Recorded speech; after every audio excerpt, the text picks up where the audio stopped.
Good morning everyone. आज हम लोग आगे देखेंगे conservation of plants and animals में। कल हम लोगों ने पढ़ा था कि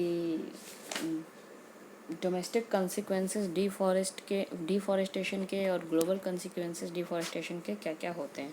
ठीक है, क्या क्यों ज़रूरत पड़ी प्लांट्स और एनिमल्स को कंजर्व करने की, ये कल हमने पढ़ा था। आज हम पढ़ेंगे conservation of forest and wild life. Forest and wild life को कैसे कंजर्व किया जा सकता है, क्यों फॉरेस्ट एंड वाइल्ड लाइफ को कंजर्वेशन की ज़रूरत पड़ रही है, बायोडाइवर्सिटी क्या है, कंजर्वेशन क्या है।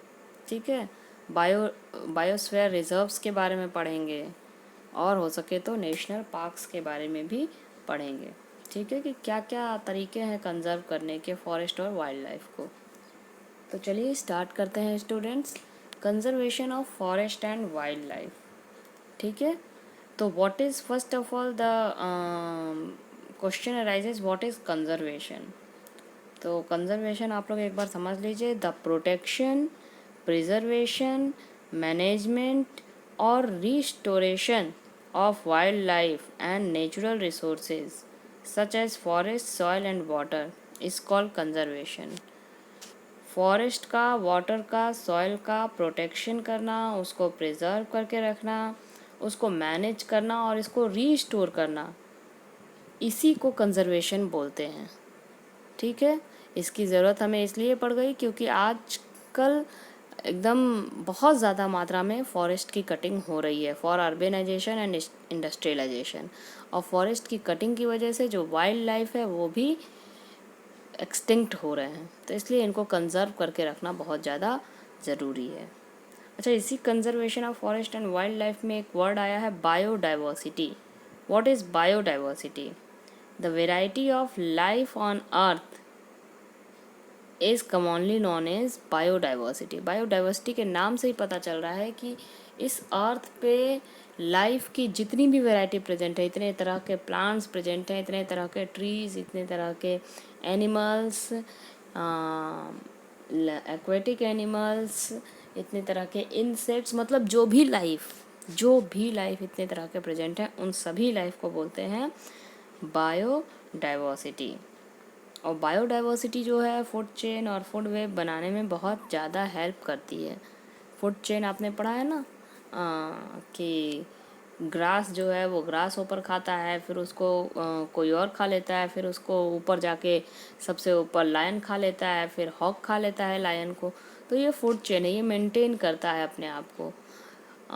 अगर हम लोग ऐसा नहीं होगा तो पूरा के पूरा फूड चेन डिस्टर्ब हो जाएगा। ठीक है, आजकल जो है बहुत सारी ह्यूमन एक्टिविटीज़ हैं जो कि फॉरेस्ट और वाइल्ड लाइफ को ख़त्म कर रहे हैं।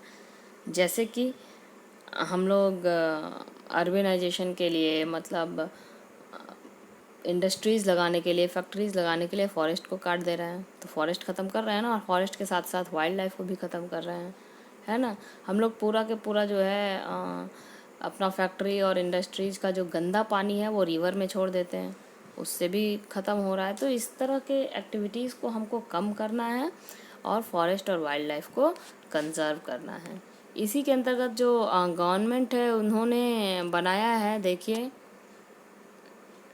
ये 22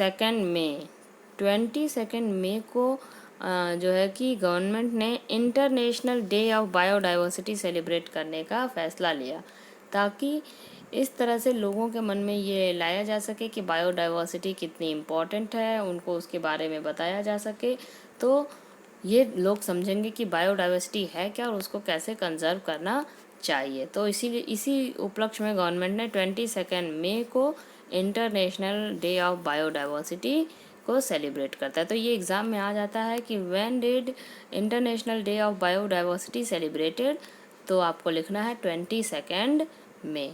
इज़ दैट क्लियर स्टूडेंट्स? चलिए अब देखिए, इसी में हम लोग अब देख रहे हैं बायोस्फीयर रिजर्व। ठीक है, बायोस्फीयर रिजर्व क्या है? Biosphere reserve is an international conservation designation given by UNESCO under its program called Man and and biosphere. अच्छा, एक और वर्ड है ये मैन एंड बायोस्फीयर, मैब। ये आपके एग्ज़ाम में आ जाता है इसका फुल फॉर्म, कि मैब का फुल फॉर्म क्या है, MAB। What is the full form of MAB? तो मैब का फुल फॉर्म है students man and biosphere reserve and biosphere.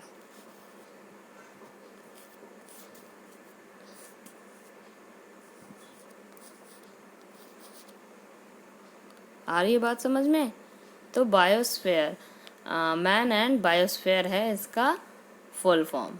ठीक है, मैब, M से मैन, A से एंड और B से बायोस्फीयर।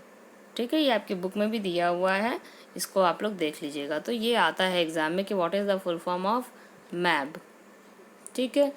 अच्छा, बायोस्फीयर रिजर्व क्या है? ये इंटरनेशनल कंजर्वेशन डेजिग्नेशन है यूनेस्को के द्वारा आधारित, कि हम लोग बायोस्फीयर रिजर्व बना देंगे तो लोग जो है वहाँ पे जाके अपनी ह्यूमन एक्टिविटीज़ नहीं करेंगे, और इस तरह से हम वाइल्ड लाइफ को और फॉरेस्ट को बचा के रख पाएंगे। ठीक है, तो लगभग 669 बायोस्फीयर रिजर्व हैं 120 कंट्रीज़ में। ये तब का जो ये डेटा है, ये तब का है जब ये बुक छपी होगी। आज तो और कितने ज़्यादा बायोस्फीयर रिजर्व बढ़ गए होंगे। ठीक है, बायोस्फीयर रिजर्व को क्यों क्रिएट किया गया? To promote and demonstrate a balance relationship between man and biosphere. Man और बायोस्फीयर के बीच में एक बैलेंस रिलेशनशिप बनाने के लिए इसको बनाया गया। ठीक है, Indian government has established 18 biosphere. Indian government ने लगभग 18 बायोस्फीयर रिजर्व बनाया है, जिसमें से कि कुछ एग्जाम्पल हैं, जैसे कि ये नीलगिरी बायोस्फीयर रिजर्व आप देख रहे हैं।